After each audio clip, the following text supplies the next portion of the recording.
in a modern organization, where, young and not so young workers demand a certain style that's, open, transparent, flexible, and so on and so forth.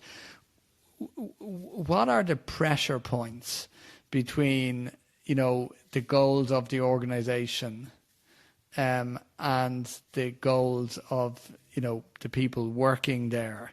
It seems that they're almost like tectonic plates shifting sometimes, and it's it's in those gaps that trust falls in between, and maybe that sense of belonging falls in between. How do you kind of level that all out and kind of satisfy both sides? I'd extend your argument, actually, Shay. It's a good one, the metaphor, and that is not only do things and factors like trust and belonging and feeling valued fall into the cracks, but the fissures create those earthquakes. And the earthquakes, of course, right, are what have we seen? We've seen early finish Fridays. We've seen bare minimum Mondays. We've seen quiet quitting. We've seen these days, leaders, thanks to Microsoft, sort of endorse this productivity paranoia phenomenon. And so what the earthquake or the fissures and the creation of these outputs, they're real. And so it doesn't, to me, matter if you're Gen Z, Millennial, Gen X, or Boomer. The data suggests that society has an increase in these fissures.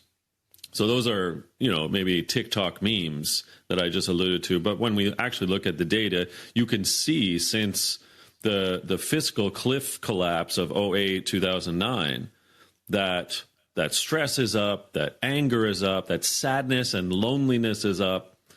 And you sort of have to ask yourself, well, if since 2008, 2009, so the better part of a decade and a half, that these fissures continue to increase, and we've now welcomed an entire generation, that is Gen Z, into the organization as sort of young 24-year-olds and younger right now. What are we doing? Yeah. So I'm with you. And that's kind of why I'm raising this flag. And it's white and it is flying high. And it's like, mercy.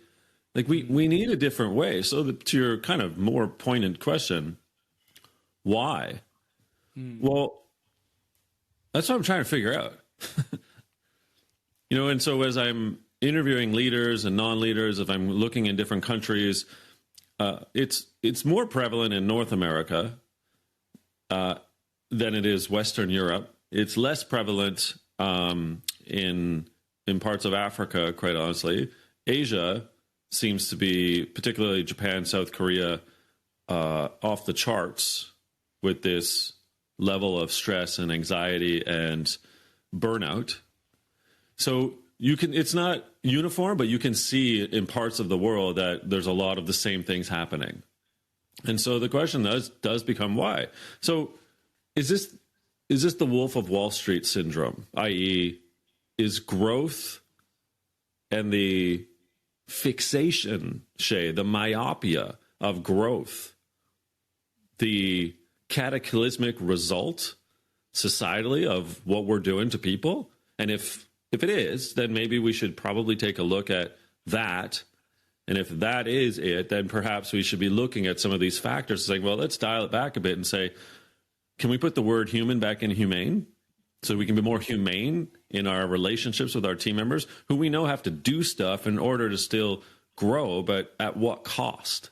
Yeah. If we have that question answered, or at least have a dialogue about perhaps the factors that come into that sentence, then I think we're doing ourselves a favor for the planet, let alone the company or organization or academic institution in which we work.